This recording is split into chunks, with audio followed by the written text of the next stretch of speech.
Welcome to question hour. నేను ఆశ. ఫీజుల కోసం 5 రోజుల పాటు చేసిన సమ్మె ముగిసింది. చర్చలు ఫలించాయా, ఒత్తిడి ఫలించిందా అన్న ప్రచారాన్ని పక్కన పెడితే అందరూ ఒక్కో మెట్టు దిగడంతోనే కాలేజీలు తెరుచుకున్నాయని చెప్పొచ్చు. సమస్య తాత్కాలికంగా పరిష్కారం అయిందనుకున్నా ఎక్కడో ఒక చోట చిన్న అనుమానం ఉందన్న టాక్ వినిపిస్తోంది. ఎందుకో మీడియా ఎదుట సీఎం రేవంత్ అసహనం కలకలం రేపుతోంది. ఎందుకంటే ఒక సీఎం స్థాయిలో ఉన్న వ్యక్తి నా చేతిలో ఏమీ లేదు, నేనేమి చేయలేనంటూ చేతులు ఎత్తేయడం దేనికి సంకేతం? నిజంగానే రాష్ట్రంలో ఆర్థిక సమస్య ఉంటే అది అంతర్గత వ్యవహారం. ఏ రాష్ట్ర ప్రభుత్వం అయినా రాష్ట్రం అప్పుల పాలైందని, బయట అప్పు పుట్టడం లేదని చెప్పుకోదు. రాష్ట్రమే కాదు, ఒక వ్యక్తి అయినా సరే అలా చెప్పుకోరు. అలాంటిది దేశంలోనే ప్రముఖ రాష్ట్రానికి సీఎంగా ఉన్న రేవంత్ నాతో కాదు మీరే నడపండి చేతులెత్తేసినట్లుగా సీఎం రేవంత్ మాట్లాడడం సోషల్ మీడియాలో ప్రెసెంట్ వైరల్ గా మారుతోంది. అసలు సీఎం అన్న కామెంట్స్ ఎంతో ఒకసారి విందాం. అడ్డగోలుగా చేస్తేనేమో మంచోడు, కనీసం చట్టాన్ని కొంచెం అమలు చేద్దామంటే మేము ధర్నాలు చేస్తాం, దీక్షలు చేస్తాం, రోడ్ ఎక్కుతాం. మా ఆర్ కృష్ణయ్య అన్న కూడా అమాయకంగా పోయి వాళ్ళ ఉచ్చులో పడుతున్నాడు. కృష్ణన్న అమాయకత్వంగా అట్లా పడకు, నువ్వే పెద్ద మనిషి గుండు, ఫైనాన్స్ నీకు అప్పచెప్పేసేయి, నీ మీద నాకు గౌరవం ఉంది. నువ్వు మందకృష్ణ మాది ఇద్దరు కలిసి కూర్చొని ఈ 18,000 కోట్ల చిట్టి మీ చేతిలో పెడతారు. రేపు రాబోయే 4 నెలలు ప్రభుత్వం ఎట్లా నడపాలనో మందకృష్ణ మాదిగకు ఆర్ కృష్ణయ్యకు ఇద్దరికి అప్పచెప్తా, మీరే నడుపురి చెప్పురు. మీరు ఎవరికి ఏమంటే వాళ్ళకే రిలీజ్ చేస్తాడు. నేను బట్టి విక్రమార్క గారికి, సందీప్ సుల్తాన్ చీఫ్ సెక్రటరీకి ఆదేశాలు ఇస్తా. వీళ్ళిద్దరే ఫైనాన్స్ కమిటీలు ఉంటారు. ప్రతి నెల 1వ తారీఖు నుంచి చివరి తారీఖు వరకు వాళ్ళు చెప్పినట్లు నిధులు విడుదల చేయండి అని. ఎవరికి ఏమంటే వాళ్ళకి ఇస్తా. పోనీ నన్ను అప్పు ఊడుతుందా బజార్లు అదన్నే తీసుకురండి.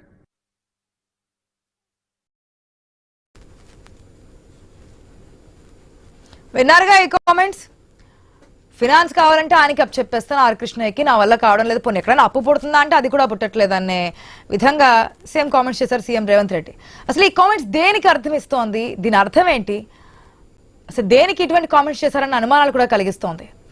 అయితే ఇప్పుడే కాదు, గతంలో కూడా రాష్ట్రానికి అప్పు పుట్టడం లేదని, బయట కనీసం మర్యాద దక్కడం లేదని అసహనం వ్యక్తం చేసిన సందర్భాలు కూడా చాలానే చూసాం మనం. ఫీజుల రియంబర్స్మెంట్ బకాయిల కోసం ప్రైవేట్ యాజమాన్యాలు 5 రోజుల పాటు బంద్ పాటించాయి. ఈ సందర్భంగా మీడియా సమావేశంలో ఒక జర్నలిస్ట్ అడిగిన ప్రశ్నకు స్పందించిన రేవంత్ ఒక్కసారిగా బర్స్ట్ అయ్యారనే విధంగా వ్యాఖ్యలు అయితే కనిపిస్తున్నాయి. ఇదంతా ఎందుకన్నారో తెలియదు, కానీ అటు అదే టైంలో యాజమాన్యాలు ఆర్థిక మంత్రితో భేటీ అయ్యాయి. చర్చలు సఫలమయ్యి సమ్మె కూడా విరమించాయి. అంటే సీఎం కు తెలియకుండానే ఈ చర్చలు జరిగాయా, చర్చలు జరుగుతుండగా యాజమాన్యాలపై హాట్ కామెంట్స్ చేయడం ఏ విధంగా చూడాలనేదే ఇప్పుడు అనుమానాలు కలిగిస్తున్నటువంటి అంశం. సీఎం కి ఆర్థిక మంత్రికి మధ్య సమన్వయం లేక జరిగిందా, అప్పు పుట్టడం లేదని అసహనమా, ప్రభుత్వంలో సహచరులు సహకరించడం లేదని చెప్పి చిరాకులో ఉన్నారా, తెలంగాణలో ఒకే ఒక్కడు సినిమా క్రియేట్ చేయాలా సీఎం కామెంట్స్ ఉన్నాయా?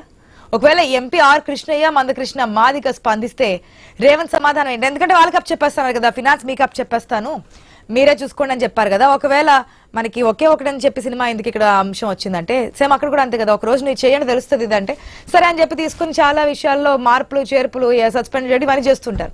సో ఒకసారి మీరు ఆ బరువు మోయండి, మీకు తెలుస్తుంది, మీకు అప్ చెప్పేస్తాను, 1వ తారీఖు వచ్చేటప్పటికి ఎంత ఉంటుందో ఏంటనేది. కానీ ఎవరు ఆ విధంగా ఉండదు కదా. సినిమాల వరకు బాగానే ఉంటుంది, కానీ నిజ జీవితాలు అది ఎంతవరకు సక్సెస్ అవుతాయి, ఇటువంటి కామెంట్స్ చేయడం వల్ల రాష్ట్ర ప్రతిష్టకు సంబంధించి, రాష్ట్ర డెవలప్మెంట్కి సంబంధించి ఎటువంటి ఫలితాలు ఉంటాయనేది ఇప్పుడు వస్తున్నటువంటి ప్రశ్న. మాట్లాడదాం, మనతో పాటు డిబేట్ లో పార్టిసిపేట్ చేస్తున్నారు తేజవత్ వెంకట్ నాయక్ గారు ఉన్నారు, కాంగ్రెస్ నాయకులు. అదేవిధంగా బచ్చు శ్రీనివాస్ గారు ఉన్నారు, బీఆర్ఎస్ అధికార ప్రతినిధి. అదేవిధంగా ప్రేమ్ గాంధీ గారు ఉన్నారు, బీజేపీ నుంచి. నమస్తే అండి, welcome to the show. First గా నమస్తే అండి వెంకట్ గారు. మేడం నమస్తే. వెంకట్ గారు, ఇప్పుడే కాదు అధికారంలోకి వచ్చిన తర్వాత సాధారణంగా ఏదైతే హనీమూన్ పీరియడ్ అని చెప్తూ ఉంటారో 3 months 6 months వరకు గత ప్రభుత్వం ఈ విధంగా చేసింది, గత ప్రభుత్వం వల్ల అప్పుల పాలైపోయింది, గత ప్రభుత్వం వల్ల రాష్ట్ర ఆర్థిక వ్యవస్థ ఈ విధంగా ఉందని. 2 years అవుతుంది సార్, ఇంకా ఇదే పొజిషనా, ఇంకా ఇదే కండిషనా? డైరెక్ట్ గా సీఎం స్థాయి వ్యక్తే మీకు నా వల్ల కావట్లేదు, ఆ ఫినాన్స్ ఏదో మేకప్ చెప్పేస్తాను, ఆర్థిక మంత్రి చెప్తాను, సీఎస్ చెప్తాను, మీరే నడిపించుకోండి, 1వ తేదీకి వస్తే ఇట్లా ఉంటాయి, మీకు చెప్తే తెలుస్తుంది అంటే అసలు ఏంటి దాని అర్థం ఏంటి? ఫస్ట్ దానికి ఒక మీనింగ్ చెప్పండి, అసలు ఎందుకు అన్నారు అనడానికి రీజన్ ఏంటని తర్వాత మాట్లాడదాం. ఆశ గారు, మీకు ప్యానల్ పెద్దలకు నమస్కారం. యథార్థవాదిని లోక విరోధిగా చిత్రీకరించడం అనేది కామన్ గా జరిగే ప్రక్రియ. అది యథార్థం మేడం. ఏది రాష్ట్ర పరిస్థితి, ఆర్థిక ఖజానా బాగాలేదనేది యథార్థం. సో గౌరవం అంటే ఆ గౌరవమైన పొజిషన్ లో ఉన్నప్పుడు దాన్ని కప్పిపుచ్చడము, దాని మీద ఏదో పై మెరుగులు దిద్దడం లాంటి ఏదైతే ఉందో అది ఒక నిజమైన నాయకుల లక్షణం కాదని మేము భావిస్తున్నాం. గత 10 సంవత్సరాలుగా అదే జరిగింది కాబట్టి తెలంగాణ రాష్ట్రం యొక్క అప్పులు అంటే ఏంటి మేడం? మనం బయటికి నుంచి తీసుకొచ్చి వాటిని అప్పులుగా చిత్రీకరించడానికి ఉండదు మేడం. మనకి ఇవ్వాల్సిన దాన్ని కూడా అప్పులే కాబట్టి దాన్ని బకాయిలని పేరు పెడతాం. మీరు చూడండి, తీసుకొచ్చినవి ఒక 5 లక్షల కోట్లు అనుకోండి, ఇవ్వాల్సినవి ప్రతి డిపార్ట్మెంట్ ఈ రోజు బాకీ పడిన డిపార్ట్మెంట్ అంటూ లేదు. ఒక విద్యాశాఖ దానికి మినహాయింపు ఏమనుకున్నాం, అది కూడా దాని కిందకే వచ్చినాయి. విద్యాశాఖ, ఆరోగ్య శాఖ, R&D, పంచాయతీ రాజు. ఇక్కడ ఒక్కటే కాదు అంటే వెంకట్ గారు, ఇది ఒక్క విషయమే. ఫీజు రియంబర్స్మెంట్ కి సంబంధించి 50% ఇస్తాన్నారు, అది కూడా బట్టి విక్రమార్క స్పందించారు, ఇస్తామని చెప్పారు, ఇవ్వలేదు కాబట్టి వాళ్ళు రోడ్డు ఎక్కారు, నిరసన తెలియజేశారు. విద్యార్థులు కూడా లాంగ్ మార్చ్ అన్నారు, స్టేడియంలో మీటింగ్స్ పెట్టుకున్నారు, అంతవరకు ఓకే. కానీ ఇక్కడ సీఎం చేస్తున్న కామెంట్స్ చేస్తున్నప్పుడు అక్కడ డిప్యూటీ సీఎం ఆర్థిక శాఖ మంత్రి బట్టి విక్రమార్క స్పందించడం, వారితో చర్చలు జరపడం, చర్చలు సఫలం అవ్వడం, ఏ విధంగా రెండు అసలు కుదరడం లేదే. అసలు నేనేమంటున్నా అంటే, ఒక అంశాన్ని నాయకుని పొజిషన్ లో ఉండి వాస్తవాలు చెప్పడం ఎంత ఇంపార్టెంటో, అదే విధంగా విద్యార్థుల భవిష్యత్తును కూడా వారు ఆలోచించి మా అంశాన్ని అర్థం చేసుకోమని చెప్పారు. అంటే గౌరవ బట్టి విక్రమార్క గారు ఆర్థిక శాఖ మంత్రిగా ఉండి వారితో చర్చలు జరిపి చర్చలను సఫలీకృతం చేసిరు. మేమేమంటున్నాం, రెండు అంశాన్ని విడివిడిగా మీరు చూడండి, ఒకే దాంట్లో కలిపి చూడకండి. ఎందుకు విడిగా చూడాలంటే, గత 10 సంవత్సరాల ఆర్థిక విధ్వంసం జరిగింది. ఆ ఆర్థిక విధ్వంసానికి వాళ్ళు పాలకులుగా వాళ్ళు కారణమైనప్పటికీ కూడా దాన్ని మేము రూపుమాపుకుంటూ వస్తున్నాము. అయితే ఉన్న విషయాలు అయితే ఇవి, దీన్ని మీరు ఇట్లా అర్థం చేసుకోవాలని చెప్పి ప్రయత్నం చేస్తున్నారు. ఏ ముఖ్యమంత్రి కూడా ఇలా చెప్పరు మేడం. ఇలా చెప్పడం వల్ల ఇలాంటి వ్యతిరేకతలు వస్తుంటాయి. కానీ అట్లా చెప్పడం కూడా ఒక చెప్పరు. ఎందుకు చెప్తారు? నా వెంకట్ గారు, దీన్ని మీరు కప్పిపుచ్చుకునే ప్రయత్నం మీ పార్టీ తరపున చేస్తూ ఉన్నా, అప్పులు పుట్టట్లేదు, రాష్ట్ర ఆర్థిక స్థితిగతి ఇది అంటే అసలు డెవలప్మెంట్ అవడానికి ఛాన్స్ ఉంటుందా? పక్క రాష్ట్రాల నుంచి కానీ కంపెనీలు పెట్టడానికి కానీ ఎవరైనా పారిశ్రామికవేత్తలు రాష్ట్రానికి వచ్చే అవకాశం ఉంటుందా? మేడం, ఇప్పుడు ఒక మాట చెప్తున్నా చూడండి, కేవలం వెల్ఫేర్ అంశాల్లో మాత్రమే ఇది వర్తిస్తుంది. మిగతా వాళ్ళు పక్క రాష్ట్రం నుంచి పెట్టుబడి పెట్టాలి. ఎందుకు? రాష్ట్ర ఆర్థిక పరిస్థితి ఇది. ఏదైతే బీఆర్ఎస్ గానీ బీజేపీ గానీ చెప్తున్నాయి బాకీ కార్డులు అని చెప్తున్న దానికి కౌంటర్ అటాక్ చేసుకుంటున్నారు. లేదు బాకీ కార్డులు అంటున్నారు, గత ప్రభుత్వం చేసినవి అవి కదా బాకీ కార్డులు అని చెప్పి మంత్రులు చెప్తూ ఉన్నారు. కానీ ఇప్పుడు చెప్తున్న దాన్ని బట్టి ఈ బాకీ కార్డులన్నీ కూడా ఒరిజినల్ అన్నట్టే కదా. మీరు చేయలేక ఇంకా ఎటువంటి సంక్షేమం ఇవ్వలేరని అర్థమే కదా. ఒక సంస్థలో మీరు పనిచేస్తున్నారు, మీ సంస్థ యాజమాని ఆ సంస్థ మంచినే ఉందని చెప్పి పైప్ మెరుగులు దిద్దుకుంటూ కనుక ఒక 6 నెలల వరకు దాన్ని అట్లా పొడిగించుకుంటూ పోయారనుకోండి, ఈ 6 నెలల వరకు మీకు శాలరీస్ రావు కదా మేడం. దాన్ని మోసం చేసినట్టు కాదా? ఆ విషయాన్ని ముందే ఆ సంస్థ గురించి ముందే నేను తెలుసుకొని జాయిన్ అవుతాను కదా వెంకట గారు. ఆ పాయింట్ మిస్ అవుతున్నారు మీరు, ఆ పాయింట్ మిస్ అవుతున్నారు. సంస్థ సిచ్యువేషన్ ఏంటి, సంస్థతో పోలుస్తున్నారు కాబట్టి ఒక ఎంప్లాయీ జాయిన్ అయ్యేటప్పుడు సంస్థ అంతెందుకు మీరు పార్టీలో జాయిన్ అయినప్పుడు మీ పార్టీ బాగుంటుందా బాగోదా ముందుకెళ్తుందా కాదని చెప్పి తెలుసుకోకుండా పార్టీలో జాయిన్ అవుతారా? మీరు సంక్షేమ పథకాలు ఇచ్చినప్పుడు, ఫీజు రియంబర్స్మెంట్ చేస్తా అన్నప్పుడు మీ రాష్ట్ర ఆర్థిక స్థితిగతులు ఏంటి, ఆ ఆర్థిక పరిస్థితి ఏంటి, మనం ముందుకు వెళ్ళగలమా, ఇవన్నీ తెలుసుకోకుండానే హామీ ఇచ్చేస్తారా? ఇప్పుడు కాదు అంటే ఎట్లా చూడాలంటున్నా? ఆశ గారు ఒకసారి నా మాట అర్థం చేసుకోండి. ఆశ గారు, ఇప్పుడు ఆశ గారు ఒక్క మాట మీరు మంచిగా అర్థం చేసుకుంటే 1 నిమిషంలో నేను కంక్లూడ్ చేస్తాను. చెప్పండి. ఆశ గారు 2023 కేసీఆర్ గారు తీర అధికారాన్ని కోల్పోయటానికి శాంక్షన్ లెటర్ల పేరుతో బకాయి పడ్డ వాళ్ళందరికీ శాంక్షన్ ఇచ్చుకుంటూ ఆర్థిక శాఖ దగ్గర పోయి పెండింగ్ పెట్టింది. దాదాపు లక్షల కోట్ల వరకు అక్కడ పెండింగ్ పెట్టే ప్రయత్నం చేస్తున్నారు. వాళ్ళందరూ ఈరోజు బాధితులా లేకపోతే కాదా? పైసలు లేకుండా, ఇప్పుడు బ్యాంక్ లో అమౌంట్ లేకుండా చెక్కులు రాయడం ఎంత నేరమో, ఆర్థిక శాఖలో పైసలు లేకుండా కూడా శాంక్షన్ లెటర్ ఇచ్చుకోవడం కూడా అంతే తప్పు. గత ప్రభుత్వం దాన్ని చేసిందని అంటున్నాం. మేము ప్రతి డిపార్ట్మెంట్ లో మిస్టేక్ చేసిందని అంటున్నాం. దాని ఇప్పుడు ప్రభుత్వాలు మారుతూ ఉన్నప్పుడు వెంకట్ గారు, మీకు తెలియదు కాదు, మాకు తెలియదు కాదు, ప్రజలకి తెలియదు కాదు, ఒక పార్టీ నుంచి మరొక పార్టీ మారుతున్నప్పుడు, అంటే ప్రభుత్వాలు మారుతున్నప్పుడు, అధికారాన్ని చేజిక్కించుకున్నటువంటి పార్టీ మారుతున్నప్పుడు ఇవన్నీ జరుగుతుంటాయి. గతంలో ఏపీలో కూడా మనం చూసాము, ఏమీ లేదు 1,00,000 కోట్లు పెట్టేలారు, ఏ విధంగా డెవలప్ చేస్తామని. కానీ ఇటువంటి కామెంట్స్ కాదు కదా. ఒక నిమిషం వెంకట్ గారు, మళ్ళీ మీ దగ్గరకు వస్తాను, ఒక నిమిషం వెయిట్ చేయండి. శ్రీనివాస్ గారు నమస్తే. లేదు, మళ్ళీ మీరు ఎక్కడ తీసుకొచ్చి అక్కడికే పాయింట్ మేము పుల్ స్టాప్ పెడతాము, గత ప్రభుత్వం ఈ విధంగా చేసి వెళ్ళిపోయిందంటే, చేసి వెళ్ళిపోయినా ఇస్తామని చెప్పిన హామీ మీదే కదా. ఆఫ్టర్ దట్ మొన్న కూడా యాజమాన్యాలతో మాట్లాడింది మీ సర్కారే కదా, మాట్లాడింది మీ మంత్రే కదా, సారీ మన మంత్రే కదా. గతంలో ప్రభుత్వం చేసిన తప్పు వాస్తవం అవాస్తవం అది చెప్పండి సరిపోతుంది. అది మీరు చెప్పాలి. ఆర్థిక వ్యవస్థలో ఉన్న లోటుపాట్లు ఏంటి ఏంటి అనేది ఫస్ట్ నుంచి చెప్తున్నారు కదా. బంగారు పళ్ళెం వస్తుంది అనుకుంటే కనుక ఏమీ లేకుండా ఉందని చెప్పేసి స్టార్టింగ్ లో చెప్పినటువంటి స్టేట్మెంట్ ఇది. స్టార్టింగ్ లో చెప్పినటువంటి స్టేట్మెంట్ ఇది. ఒక నిమిషం, అది ఏదైనా సరే ప్రభుత్వం కదా వ్యవహరించాల్సింది అంటున్నాం, ప్రజల మీద కాదు కదా చూపించాల్సింది అనేది. వెంకట గారు ఒక్క నిమిషం. శ్రీనివాస్ గారు అగైన్ నమస్తే అండి. నమస్తే అండి. నమస్తే శ్రీనివాస్ గారు, ఎట్లా చూడొచ్చు సీఎం కామెంట్స్ ని? ఒక పక్క సీఎం ఈ విధంగా వ్యవహరిస్తున్నారు, యాజమాన్యాలు దీంట్లో ఈ పార్టీకి సంబంధించిన వ్యక్తులు ఉన్నారు, కావాలని చెప్పి రెచ్చగొడుతున్నారు అనేది ఒకటైతే, మరొక పక్క ఫినాన్షియల్ మినిస్టర్ కూడా చర్చలు జరపడము సఫలం అవ్వడము, అంటే సఖ్యత లేదనుకోవచ్చా? ఇద్దరి మధ్య ఏదైనా గ్యాప్ క్రియేట్ అవుతుంది అనుకోవచ్చా? ఈ విధంగా రాష్ట్ర ప్రభుత్వం దగ్గర నిధులే లేవు, కావాలంటే మీరు చేసుకోండి, 1వ తేదీ నుంచి ఎవరెవరికి ఎంత కట్టాలో నా వల్ల కావట్లేదు, ఆర్ కృష్ణకి కప్ చెప్తాను, మందకృష్ణ మాది కప్ చెప్తాను, మీరే చూసుకోండి అంటే అది కరెక్టే అంటారా?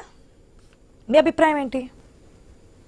మొట్టమొదట ఐ న్యూస్ వీక్షకులకు, మీకు అక్కడ ఉన్నటువంటి సోదరులు ఇద్దరు కూడా నమస్తే. దాంతో పాటు ఈరోజు ఈ రాష్ట్ర ముఖ్యమంత్రి గారి జన్మదినోత్సవ సందర్భంగా వారికి హార్దిక హృదయపూర్వక జన్మదిన శుభాకాంక్షలు. అయితే అంటే వెరీ బ్యాడ్ ఎక్స్పీరియన్స్, చాలా బాధాకరమైనటువంటి అంశం ఏమంటే ఈరోజు అప్పు లేని కుటుంబం లేదు మేడం, అప్పు లేని కుటుంబం లేదు, అప్పు లేని ఏ రాష్ట్రం లేదు. 29 రాష్ట్రాలలో అంటే మనం గొప్పగా మాట్లాడుకుంటున్నటువంటి ఈ రోజు భారతీయ జనతా పార్టీ పాలిస్తున్న 20 రాష్ట్రాలు కావచ్చు, లేకపోతే 4 రాష్ట్రాలు ఏదైతే కాంగ్రెస్ పాలిత రాష్ట్రాలు కావచ్చు, లేకపోతే ప్రాంతీయ పార్టీలు పరిపాలిస్తున్న రాష్ట్రాలు కావచ్చు, ఎక్కడ కూడా ఏ రాష్ట్రమైనా ఏ కుటుంబమైనా అప్పు లేకుండా, ఎందుకంటే వచ్చేటువంటి ఆదాయానికి మనం వేసుకునేటువంటి ప్రణాళికకు ఎప్పుడు కూడా బడ్జెట్ ఎప్పుడు కూడా కొంత మన మనిషి ఆత్మవిశ్వాసం, ఆశ, రేపు సాధిస్తా అనేటువంటి ఆశయము లక్ష్యంతో గమ్యాన్ని నిర్దేశించుకుని ప్రయాణం చేసేటప్పుడు, ఒక వ్యాపారం కానీ, ఒక సంస్థను కానీ, ఒక వ్యవస్థను కానీ నడిపేటప్పుడు నాకింత ఆ పని చేస్తే ఆదాయం వస్తుంది, ఈ విధంగా ఆదాయం వస్తుంది, నేను ఈ విధంగా ఆదాయ వనరులు సమకూర్చుకుంటా అని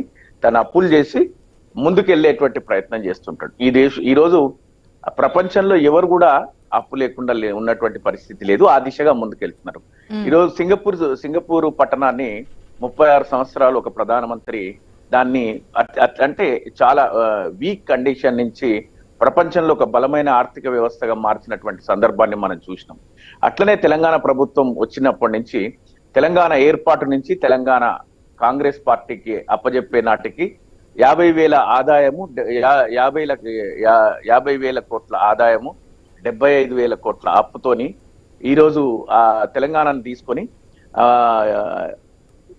50,000 కోట్ల ఎక్స్పోర్ట్స్ ఉన్నటువంటి ఐటీ ఎక్స్పోర్ట్స్ ను 5 లక్షలకు ఎగుమతి చేసి 30,000 కోట్ల ఆదాయం ఉన్నదాన్ని 1,25,000 కోట్ల ఆదాయానికి పెంచి ఈ రాష్ట్రంలో ఇన్ఫ్రాస్ట్రక్చర్ కానీ, లేకపోతే ఇరిగేషన్ కానీ, ఇన్ఫ్రాస్ట్రక్చర్ కానీ, లేకపోతే అనేకమైనటువంటి స్కీమ్స్ తీసుకొచ్చి 29 రాష్ట్రాల అగ్ర రాష్ట్రాల సరసన తెలంగాణను కూడా ఉంచి 10 సంవత్సరాల పాలన కొనసాగించినటువంటి భారతీయ జనతా కేంద్ర ప్రభుత్వంతో అనేక అవార్డులు, రివార్డులు తీసుకున్నటువంటి రాష్ట్రంగా ప్రగతి, సంక్షేమము, సంస్కరణలు, ఈ విధంగా అన్ని 4 పాలన, శాంతి భద్రతలు, ఇవన్నీ అప్పు కూడా పుట్టట్లేదు అంటున్నారు కదా శ్రీనివాస్ గారు.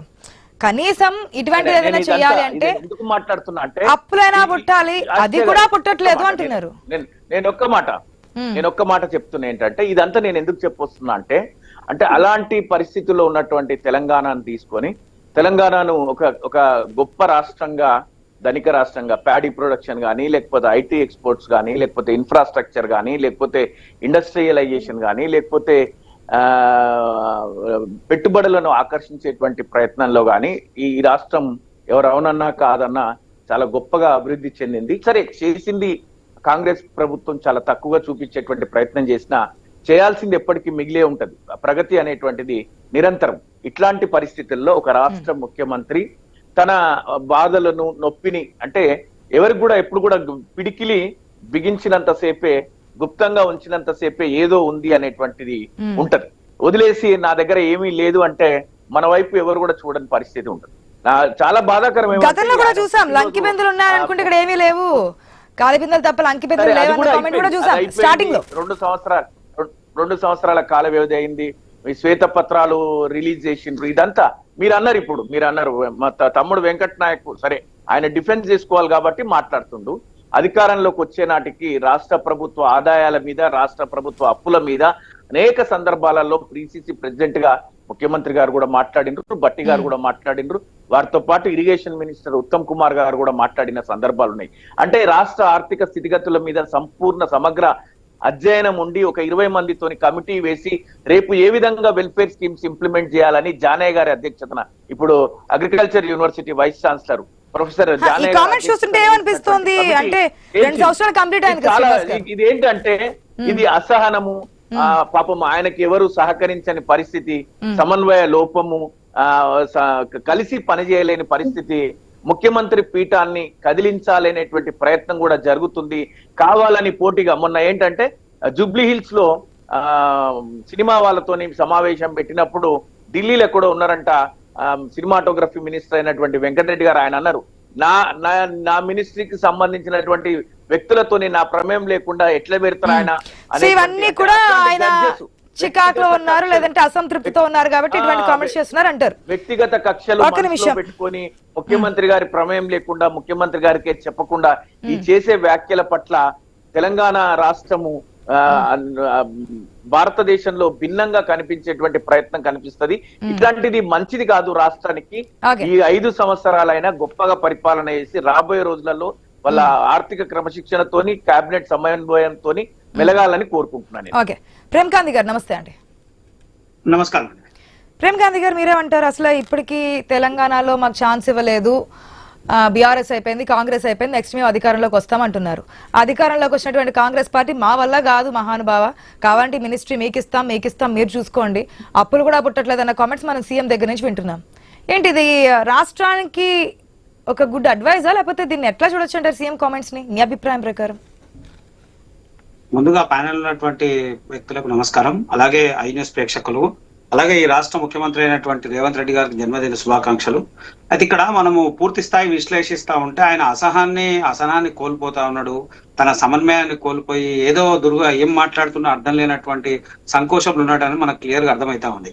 అంటే ఒక రాష్ట్ర ప్రభుత్వాన్ని నడిపించేటువంటి ముఖ్యమంత్రి, ఆయన కేబినెట్, ఆయనకు ఉన్నటువంటి మంత్రి సహచర మంత్రులందరితో సమన్వయంగా ఉండాల్సినటువంటి బాధ్యత ఆయన్నే ఇలా మాట్లాడితే ఆయన కేబినెట్ నుండి మంత్రులు ఎలా మాట్లాడతారు, ఏం మాట్లాడతారు, ప్రభుత్వం నడపనికే చేత కాదనేటువంటి అంశం అది చాలా హీనమైనటువంటి అంశము. అది ఆయనకే తెలవాలి, అది ఎందుకు మాట్లాడుతుండు, ఏం ప్రెస్టేషన్లో మాట్లాడుతుండు. నిజంగా కూడా జూబ్లీహిల్స్ గెలవాలన్నా లేదా ఇంకోటి ఏది గెలవాలన్నా ఏది చేయాలన్నా కానీ సమన్వయంగా పనిచేయాల్సినటువంటి అవసరం ప్రభుత్వం ఉంది.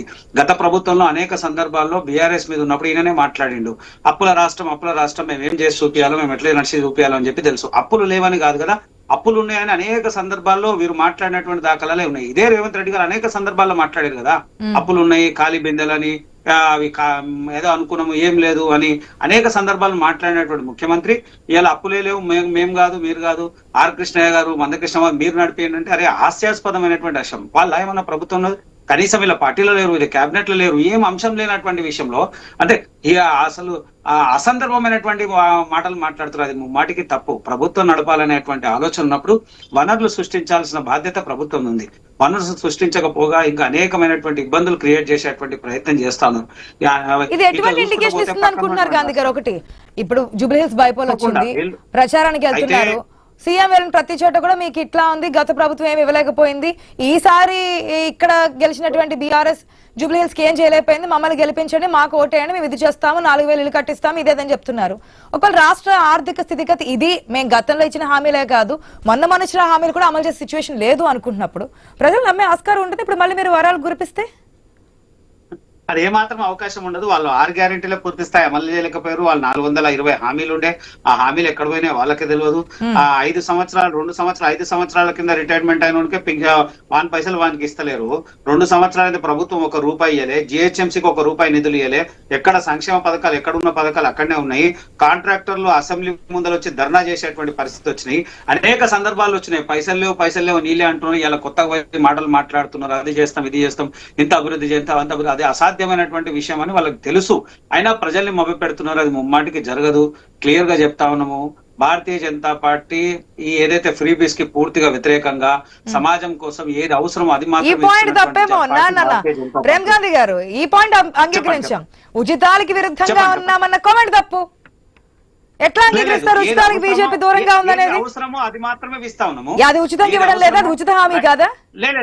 నేనేమంటున్నాను వినండి. రైతులకు అవసరం ఉన్నటువంటి రైతుల వేరొకట అని కాదు, ఉచితాలకు దూరం అన్న మాటని కాదు అంటున్నా. బీజేపీ ఉచిత పథకాలకి ఉచితాలకి దూరంగా ఉంటుందనేది కాదు. రాష్ట్రాల వారి ఆర్థిక పరిస్థితులను దాటిపోయి ఆర్థిక వనరులను చూసుకోకుండా కూడా ఇష్టానుసారంగా ఇచ్చేటువంటి ఫ్రీబీస్ కి మాత్రం మేము పూర్తిగా కొంచెం ఆయన అంగీకరించారు కొంచెం దూరంగా ఉంటామని చెప్పి. ఓకే, మళ్ళీ టాపిక్ డివైడ్ అవ్వడం ఎందుకు, ఉచిత హామీల గురించి వీటి గురించి పక్కన పెడదాం. వెంకట్ గారు, ఎస్ ఉచితాలు అనగానే బీజేపీ ఒక పాయింట్ దొరికింది కదా అని చెప్పి వెంటనే కామెంట్ సిద్ధమయ్యారు. మేడం ఒకటి ఇప్పుడు విషయం ఏంటంటే గాంధీ గారు మాట్లాడమండి. గాంధీ గారు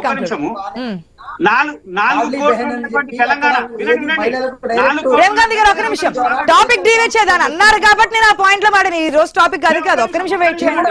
గాంధీ గారు కంక్లూజన్ చేస్తా. 1 minute. 4 కోట్ల జనాభా ఉన్నటువంటి తెలంగాణ రాష్ట్రానికి తెలంగాణ కాంగ్రెస్ ముఖ్యమంత్రి అయిన రేవంత్ రెడ్డికి నేను నడప చేత కాదంటుండు. 24 కోట్లు ఉన్నటువంటి జనాభా ఉన్నటువంటి యూపీ రాష్ట్రాన్ని మా యోగి గారు ఆర్థిక వనరులు ముందుకు తీసుకుపోయారు. అది కదా భారతీయ జనతా పార్టీ గొప్పతనం. ఇప్పుడు చెప్పండి, మీరు ఏం చెప్తారు? ఇప్పుడు భారతీయ జనతా పార్టీ గొప్పతనం ఎక్కడి నుంచి వస్తుందంటే, రాష్ట్రాల్లో కనుక బీజేపీ వస్తే కేంద్రం నుంచి పథకాలని డైరెక్ట్ వెళ్ళిపోతాయి గుజరాత్ పోయినట్టు. అలా కాదు కాదు, బీజేపీ పార్టీ గురించి తర్వాత మాట్లాడదాం. వెంకట్ గారు, ఆ డబుల్ ఇంజిన్ సర్కార్ ఇచ్చే హామీ అది. డబుల్ ఇంజిన్ సర్కార్ తీసుకురండి, రాష్ట్రం డెవలప్మెంట్ అవుతుందని చెప్పి వారు డైరెక్ట్ గానే చెప్తున్నారు ప్రచారాల్లో. అది కాదు, సీఎం చేసిన స్టేట్మెంట్ గురించి 2 పార్టీల అభిప్రాయాలు తీసుకున్నారు. సాధారణంగా ప్రజల్లో ఉండే అభిప్రాయం కూడా అదే. జూబ్లీ హిల్స్ బైపోల్ వస్తుంది, అక్కడ ఎన్నికల ప్రచారంలో బిజీగా ఉన్నారు. ఒక పక్క రైతులను పట్టించుకోవట్లేదు, కొనుగోలు చేయట్లేదని చెప్తున్నారు. యూరియా గురించి కష్టాలు పడ్డారు. ఒకవేళ రైతుల గురించి తీసుకుంటే, మహిళల గురించి తీసుకుంటే మహిళలకు సంబంధించి మీరు హామీలు ఇచ్చారు, అది అమలు చేయలేదు. యూత్ గురించి తీసుకుంటే యూత్ గురించి మీరు హామీలు ఇచ్చారు, అది అమలు చేయలేదు. బాకీ కార్డులు అని చెప్పి మిగతా ప్రతిపక్ష పార్టీలు ఆ కార్డులు చూపించుకుంటూ ఇన్ని చెప్పారు. హామీలు 2 సంవత్సరాలు కంప్లీట్ అవుతుంది. ఇప్పటికొచ్చి ఏ ఒక్క హామీ, ఒక బస్సు తప్ప మిగతాది ఏమీ చేయలేదు. ఆ బస్సు కూడా డబల్ చేశారు.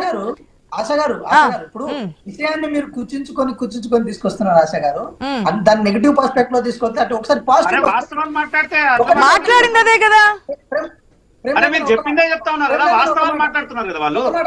ఒక మాట ఆశ గారు, 21,000 కోట్లు ఈ రైతులకు రుణమాఫీ చేసినాం తెలంగాణ రైతులకి. బ్రాడ్ పర్స్పెక్టివ్ చేయలేదు. మీ కేంద్రంలో ఏ రాష్ట్రంలో 21,000 కోట్ల వరకు మీరు రుణమాఫీ చేయలేదు. అది మాకు వెంకట్ గారు స్ట్రైట్ పాయింట్ ఆన్సర్ చెప్పండి. ఇప్పటి నుంచి ఇంకా మీకు జమిలి ఇవేవి రాకపోతే కనుక ఇంకా 3 సంవత్సరాల కాలం, 3 సంవత్సరాల పాటు మీరు అధికారంలో ఉంటారు. 3 సంవత్సరాల పాటు ప్రజల సమస్యలను తీర్చడానికి, ప్రజలకు ఇచ్చిన హామీలు నెరవేర్చడానికి మీరు ముందుకెళ్లాల్సిందే. ఇంకా 3 years ఉండగానే నా వల్ల కావట్లేదు, ఫినాన్స్ ఈ విధంగా ఉంది అనుకుంటే 3 సంవత్సరాలు ఏ విధంగా నడుపుతారు? ప్రజలకు ఇచ్చిన హామీలు ఏ విధంగా నెరవేరుస్తారు? అది క్వశ్చన్ స్ట్రైట్ గా ఆన్సర్ చెప్పండి.